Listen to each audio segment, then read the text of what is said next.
Hi everyone, this is just a quick video to give you some advice on how to approach the essay, which is due in a few weeks. In this video, I'll just be discussing each essay question for a couple of minutes, giving you a quick sense of where to look in the course for the kinds of ideas that you'll be expected to show an understanding of, and where you might look for some empirical examples if you choose to use those in your essay.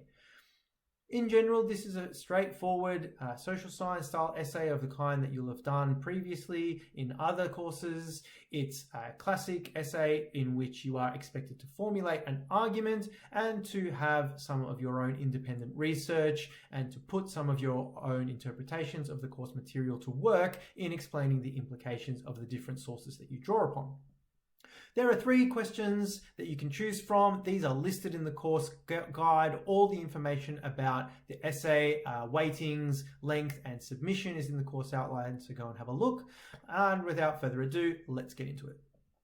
So this is the first essay question that you have an option of choosing. This one's quite popular. In the past, many people have chosen this question, so I would anticipate that a lot of you will be keen to have a look at these ideas. This is the question on Erving Goffman. The topic here says, Erving Goffman argued that identity concerns the presentation of self in everyday life, discuss Goffman's theories and research, and highlight their significance for understanding popular social settings of cultural experience and expression.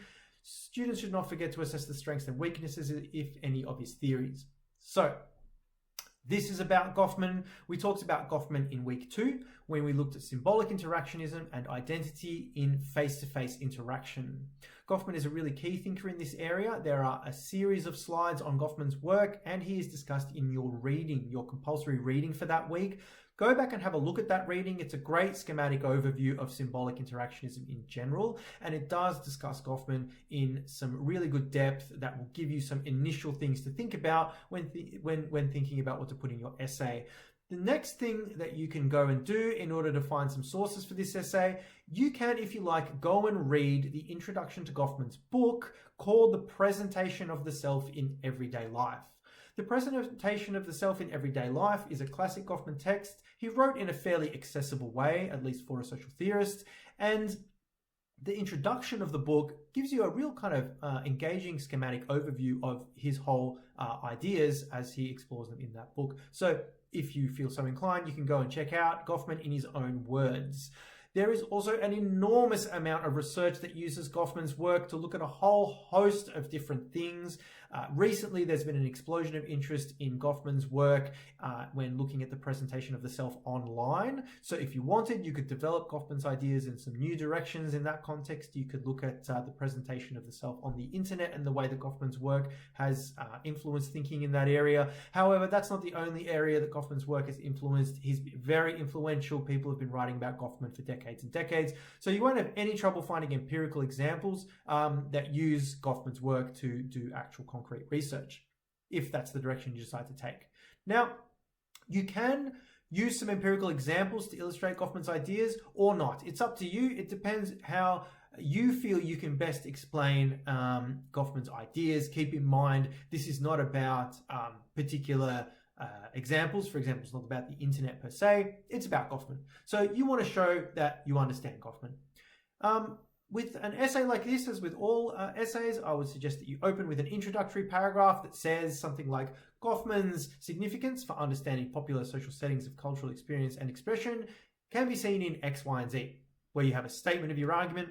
Then you give me a sense of what the strengths and weaknesses of his theory might be in your introduction, and then you go on to kind of explain those arguments. So in thinking about the strengths and weaknesses of Goffman's ideas, think about what it means to study identity in face-to-face interaction and how those face-to-face interactions may or may not be embedded in kind of broader institutional or structural contexts. Then go through his ideas, explain them. Don't forget to talk about ideas like the front and the backstage. Really anything that's discussed in the course material, you'll sort of be expected to have an understanding of, and explain them in terms of the settings of everyday life is really what I mean by those popular social settings of cultural experience and expression. So to summarize, Do a bit of research. Goffman is very widely used. Read your original reading, look at the lecture slides on the topic, and you could read the introduction to the presentation of the self in everyday life. Make sure you have a statement about how you're going to apply Goffman's ideas, what the strengths and weaknesses are, and make sure that flows through throughout your kind of conceptual overview and through any empirical examples you might use. As I said, you don't have to use examples. Many people find them helpful, but if you just want to explain the theories in themselves, that's also fine. So that's really Goffman. In the second topic, we start with a quote from a sociologist called Brian Turner, who argues that the body is crucial to an individual's sense of self, as well as the manner in which the self relates and interacts with others. Analyze the importance of the body in relation to the formation and maintenance of gendered identities, with the advice that you should consult the additional reading listed for weeks 4 and 5. Now, that additional advice is really key. The readings that I've said in your further readings are really designed to be resources for you to answer the essays. Do go and have a look at those readings when you research this topic. Now, if we look at this quote, let's think about this quote a little bit. Brian Turner is suggesting that the body is crucial to an individual's sense of self, as well as the manner in which the self relates and interacts with others. So let's break it down. The body is crucial to an individual's sense of self. Okay, so the body is crucial to our experience of the world. That, when we talked about the body, was what I described as the process of embodiment, of being an embodied subject and experiencing the world as a body. So you might want to think about discussing and showing an understanding of the fact that bodies are the locus of our subjectivities and the means by which we experience the world. Think about and show an understanding of the notion of embodiment. Then you want to discuss the manner in which the self relates and interacts with others.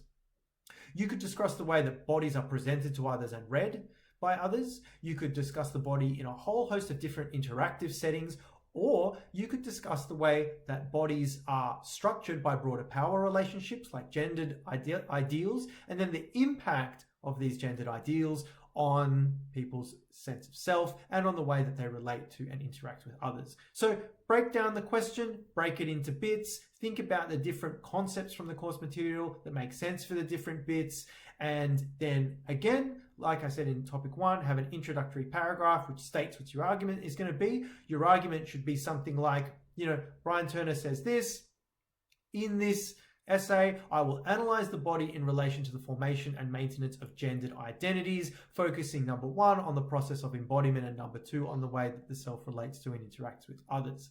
So make sure you have broken down the essay question into its various parts. Make sure you understand the implications, that you show your understanding of the implications of the quote, and make sure you do consult the additional readings for weeks 4 and 5. Everything is really there for you. You could discuss any of the empirical examples that are in weeks 4 and 5, or if you wanted, you could have a purely theoretical essay. That is up to you. So that's topic 2. Topic 3 is about social class. Topic 3 says, find an example in the published literature or in popular culture in which cultural distinctions are made between social classes. What are the consequences of this for the identities of those being represented? What about those creating the representations? So this is the only question in which you must have an example. In this question, the key thing to do here is to be able to bring a kind of original analysis of class to a particular example, aspect of social life, an observation that you've made, something happening in popular culture, or something that's happening in the published literature. So examples can be all sorts of things. They can be intentional and deliberate distinctions, or they can be unintentional and implicit. They could be anything from class inequalities in the education system to the narrative of a popular cultural TV show that you might be into that you think is really saturated with the cultural politics of class. If you're going to use an example that is from your own observations, make sure you explain it carefully. Don't go so far into the example that you forget to talk about the sociological ideas and theories from week 6.